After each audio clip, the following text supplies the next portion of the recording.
Hi, thank you so much for joining us today. I'm Reverend Linda, and I am going to share with you on Foundation Friday one of our foundation readings. Today we're looking at the booklet Prosperity Thoughts, and this was published by Unity School of Christianity. I don't know what year, and it's not attributed to any particular author.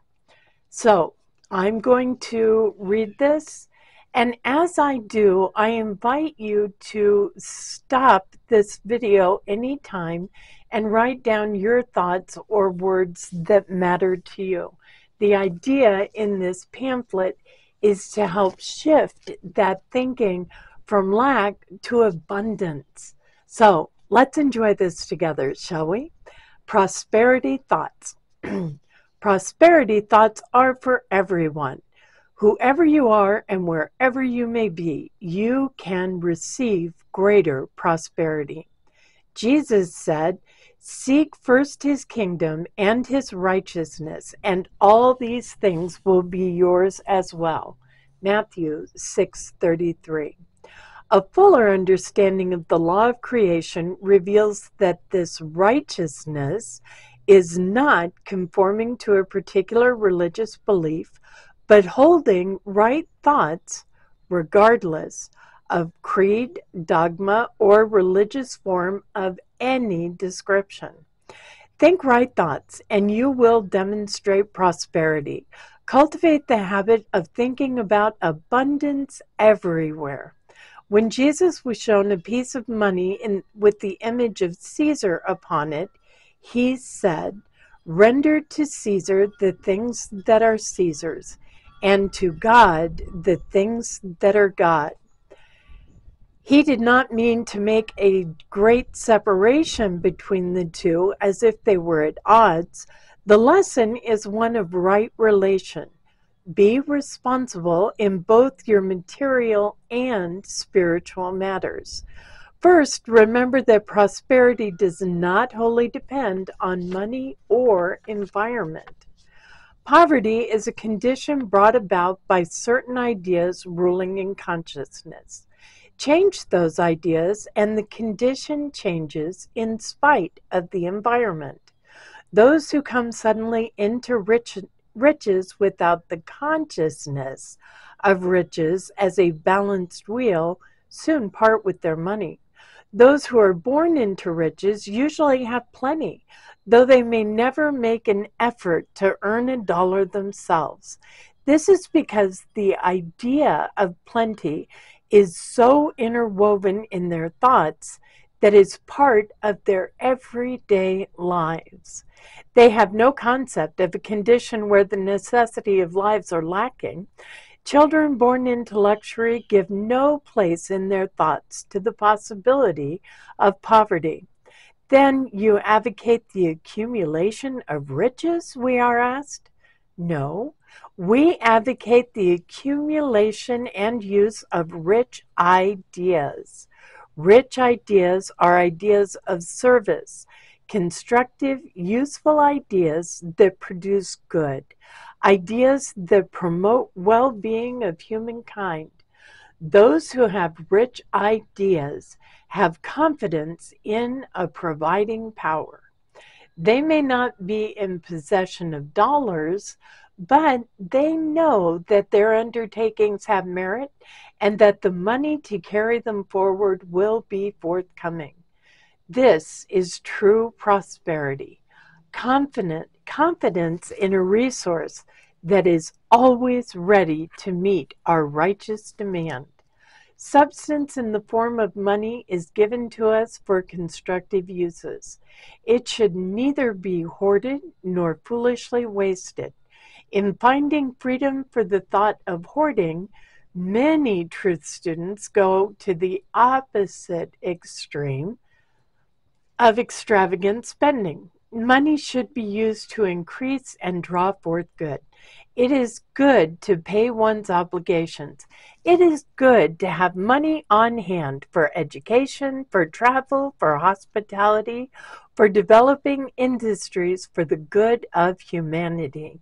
for furthering spiritual work, for helping others build true and useful lives, and for any other constructive purpose or activity. In conserving money, you should keep in mind the necessity of having constructive motive behind your action.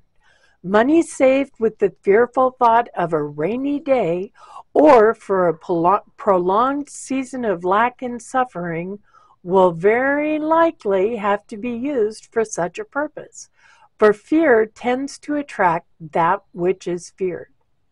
Neither can money that is hoarded with a miserly thought bring real blessings. Money that is conserved as an opportunity fund will surely bring its increase of good. Those who have thought of accumulation that is dormant in the financial world are inviting trouble, because that thought is accompanied by a fear of loss of riches. This makes the holding insecure.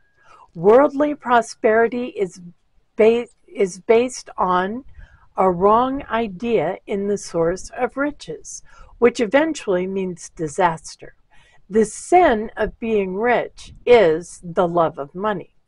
This is material selfishness that leads to starvation. For what does it profit a man to gain the whole world and forfeit his life? Some people think that all they have to do is sit down and hold thoughts of abundant supply, and it will come without any other effort. This is limiting the law to thought alone. The law must be fulfilled in manifestation as well in thought. Cultivating ideas of abundance is the first step in the process.